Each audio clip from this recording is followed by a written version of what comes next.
A billionaire's unexpected discovery, a journey of redemption. The mystery that changed everything. What if, one day, you discovered that your life was not what you thought it was? What if everything you believed in suddenly shifted? For billionaire Jonathan Hayes, this moment came unexpectedly, on a quiet Sunday morning at his son's grave. But he had no idea that a single encounter would change his world forever. This is a story about loss, redemption, and the true meaning of family. Chapter 1, A Life of Wealth, A Heart of Grief. Jonathan Hayes had it all: wealth, power, luxury. Yet, despite his vast empire, his heart was burdened by an unbearable loss: the tragic death of his only son, Daniel, 5 years ago. Every Sunday, without fail, he visited Daniel's grave, seeking solace in the silence of the cemetery. It was his only escape from the cold reality of his existence. Jonathan's life had become a cycle of routine meetings with powerful executives, billion-dollar deals, and extravagant social gatherings. Yet none of it filled the emptiness that Daniel's absence had left. His once grand mansion felt hollow, and the laughter that used to echo through its halls had long faded into silence. His staff noticed the change. Jonathan, once a man of ambition and authority, had become withdrawn, distant. Even his closest associates spoke of the way his sharp business acumen seemed dulled by an invisible weight. But on this particular Sunday, something was different. As he approached his son's tombstone with a bouquet of white lilies, he saw a young boy, no older than 10, sitting cross-legged in front of the grave. His clothes were tattered, his face smudged with dirt, and his hair unkempt. A street child, alone and vulnerable. Jonathan stopped in his tracks, his grip tightening around the bouquet. He wasn't used to seeing anyone else at Daniel's grave. It was a private cemetery, well guarded, and rarely did strangers wander in. His first instinct was to assume the boy was a trespasser, perhaps looking for food or a place to rest. But as he stepped closer, something about the child unsettled him.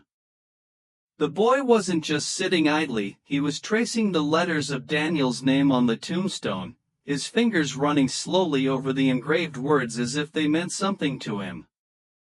There was a quiet reverence in his actions, an unspoken familiarity that sent a chill down Jonathan's spine. Jonathan cleared his throat. His voice, though deep and commanding, carried an uncharacteristic hesitation. "Hey, kid, what are you doing here?" The boy flinched at the sound, snapping his head up. His wide eyes met Jonathan's, filled with a mixture of fear and defiance. There was something in those eyes, something eerily familiar, something that made Jonathan's chest tighten. For a moment, the two stared at each other. Jonathan, dressed in his tailored suit, towering over the frail figure of the boy, who looked as if he had been surviving on the streets for a long time. The contrast between them was stark: wealth against poverty, security against uncertainty. Then, without a word, the boy scrambled to his feet and bolted. Jonathan barely had time to react before the child disappeared into the dense woods bordering the cemetery. He stood frozen, his mind racing. Who was that boy? Why had he been at Daniel's grave? And why did he look familiar? That night, Jonathan couldn't shake the image of the boy from his mind. The way he had traced Daniel's name, the haunted look in his eyes, and the way he had fled the moment they locked gazes. It wasn't just an ordinary encounter, there was something deeper, something he couldn't explain. For the first time in years, Jonathan felt something other than grief. It was a different kind of ache, one filled with questions, uncertainty, and an odd, nagging sense of déjà vu. He needed answers. A mystery begins. Jonathan paced his study late into the night, his mind replaying the encounter over and over. He couldn't understand why he felt such an intense connection to the child. The eyes, the way he moved, it was as if he had seen him before, but he knew that was impossible. The only logical explanation was that the boy had some connection to Daniel, but how? The next morning, he made the call. Marcus, his most trusted investigator, picked up after a single ring. "Jonathan," he greeted, his voice steady. "What's going on?" "I need you to find someone for me," Jonathan said, his voice more urgent than he intended. A boy, about 10 years old. He was at Daniel's grave yesterday. Marcus was used to handling delicate matters, but this request was different. Jonathan never asked about people outside his business dealings. "Got it. I'll start right away," Marcus said. For the next several days, Marcus combed through security footage from the cemetery, contacted nearby shelters, and questioned locals. Meanwhile, Jonathan found himself distracted from work. His mind kept drifting back to the boy Sam, as Marcus later discovered. "He's been living on the streets," Marcus reported when he finally called back. "With his mother, Clara. They've been moving around, staying under the radar. No known address, no employment records. Just surviving." Jonathan exhaled, leaning back in his chair. "And the grave? Why was he there?" "That's the part you're not going to believe," Marcus said.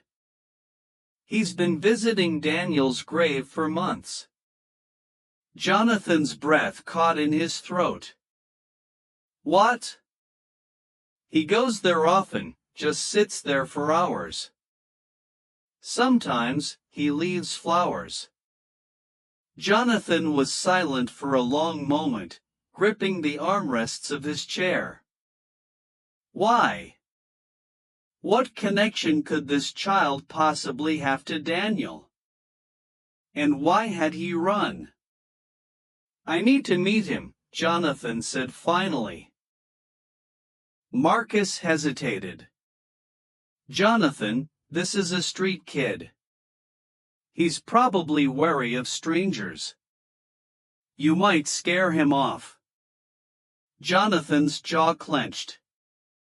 "Then I need you to find a way to bring him to me." Chapter 3, A Shocking Truth and a New Beginning. Jonathan wasted no time. He tracked down Sam and Clara to an abandoned warehouse. When he confronted them, Clara hesitated but finally revealed the truth that shattered Jonathan's world. Sam was Daniel's son, his grandson.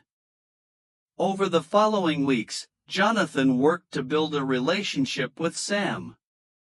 It was not easy, trust had to be earned, and wounds ran deep. But through patience and consistency, he slowly became a presence in Sam's life. He provided Clara and Sam with a safe home, a stable future, and most importantly, his time. One day, as they sat by Daniel's grave together, Sam asked, "Grandpa, do you think Dad would be proud of us?"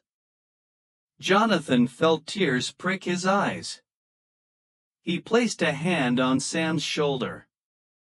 "Yes, Sam. I think he'd be very proud." From that moment on, they forged a new path, one of healing, love, and a second chance at family. And for the first time in years, Jonathan Hayes felt truly rich. The end.